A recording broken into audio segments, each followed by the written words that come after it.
तो तुम ज्ञान दे रहे हो कि उसको वहाँ पे हॉस्पिटल बना देना चाहिए, हिंदू का भी मुसलमान का भी इलाज होगा।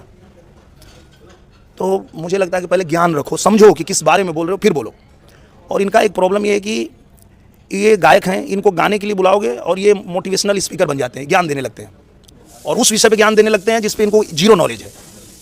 अगर उनको पूछेगा कि एमएलए का फुल फॉर्म क्या होता है तो पता नहीं होगा, लेकिन ज्ञान देने के लिए इतना बस मुंह खोलेंगे और ज्ञान शुरू हो जाएगा इनका।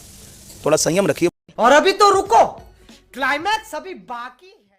तो आप आपस में बात करते समय तो ये ध्यान रखिए कि आप किसके बारे में बात कर रहे हैं, क्योंकि मतलब रवि किशन के बारे में बोलना और वो भी भोजपुरी इंडस्ट्री के किसी भी कलाकार के द्वारा बोलना, ये हजम नहीं होता है। क्योंकि मैं जितना जानता हूँ रवि किशन जी को, रवि किशन जी वो हैं जब भोजपुरी सिनेमा लगभग बंद हो गया था, बन ही नहीं रहा था, तो पुनर्जीवन इसको दिया रवि किशन जी ने। वो कोई बंगाली फिल्म कर रहे थे और उन्होंने कहा कि मैं पैसे नहीं लूँगा, आप इसको भोजपुरी में भी बना दीजिए, मेरी इंडस्ट्री भी थोड़ा ग्रो करे, चालू हो जाए, फिल्में बनने लगे। उसके बाद आए मनोज तिवारी जी, ससुरा बड़ा पैसा वाला बनाए। और उसके बाद निर्माताओं को ये समझ में आया कि यार जो सिंगर होते हैं वो इतने पॉपुलर हैं, उनको लेके फिल्म करने पे, मनोज तिवारी जी को लेके फिल्म बनाने पे इतनी हिट हुई है तो और सिंगरों को मौका मिले। तब जाके हमको मौका मिला, आपको मौका मिला।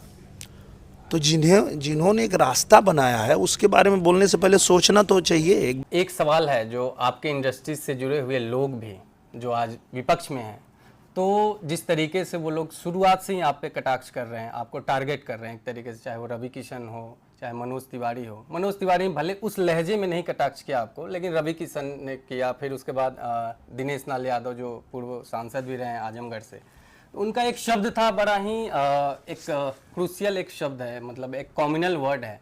तो उस शब्द को लेकर भी एक सवाल है कि उस पर आपका अभी तक प्रतिक्रिया नहीं है। जो एक शब्द है जिसे मैं अभी माइक के सामने भी नहीं बोलना चाहता हूँ उस शब्द को, लेकिन उस शब्द किसके बारे में बोल रहे हो वो तो सोचो। तो मुझे लगता है कि थोड़ा समझ रखनी चाहिए और जिस विषय पे ज्ञान नहीं है उस पे ज्ञान नहीं देना चाहिए। जैसे राम मंदिर पे ज्ञान दे रहे हैं कि राम मंदिर की जगह हॉस्पिटल बनना चाहिए। क्या जानते हो राम मंदिर के बारे में? क्या जानकारी है तुम्हारे पास? राम मंदिर के लिए लड़ाई करते हुए हमारी पीढ़ियां खप गई। जब राम भक्तों ने अयोध्या में गोली खाई थी तो क्या उसमें यादव नहीं गोली खाए थे? हमारी पीढ़ियां भी गोली खाई थी। तो जो लोग अपनी जान की बाजी लगा दिए उस मंदिर के लिए, जिस मंदिर को कोई बाहर से आता है और तोड़ के उसको मस्जिद बना देता है, और वापस जब हमें मौका मिलता है कि हम अपने उस विरासत को वापस बनाएं, तो तुम ज्ञान दे रहे हो कि उसको वहाँ पे हॉस्पिटल बना देना चाहिए, हिंदू का भी मुसलमान का भी इलाज होगा। तो मुझे लगता है कि पहले ज्ञान रखो, समझो कि किस बारे में बोल रहे हो, फिर बोलो। मैनेजमेंट की बात की, अब आप बिहार में प्रचार प्रसार भी करेंगे। खेसारी ने बोला है कि कृष्ण के वंशज वो हैं, दिनेश लाल यादव भी जाएंगे प्रचार करने, इस पे क्या जवाब है आपका?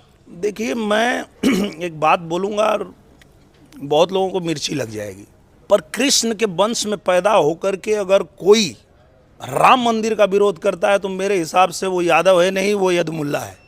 राम मंदिर के विरोध में बात करने वाला यादव हो ही नहीं सकता है, वो यादवमुल्ला हो चुका है। बड़ी बात कह रहे हैं। बहुत बड़ी बात कह रहा हूँ और इसको पूरी दुनिया स्वीकार करेगी और इस बात को मानेगी। तो कैसे कृष्ण के वंशज हो बे?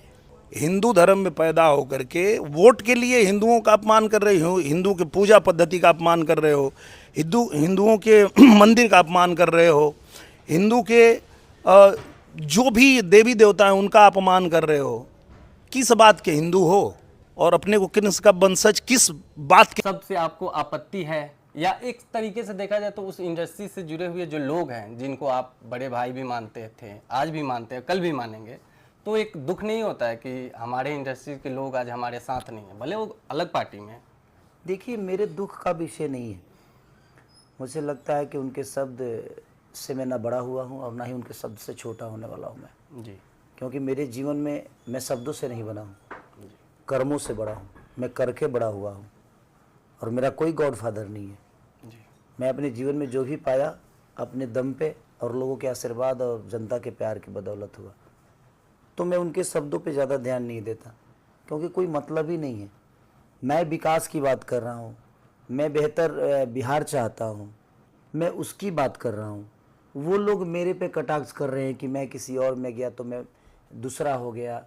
आप सब बोल सकते हैं। बिल्कुल बिल्कुल, यदुमुल्ला करके उन्होंने एक शब्द का तो प्रयोग मेरे किया। कहने का मतलब कि जो भी हमारे देश के मुसलमान हैं, क्या वो हिंदुस्तान के नहीं है?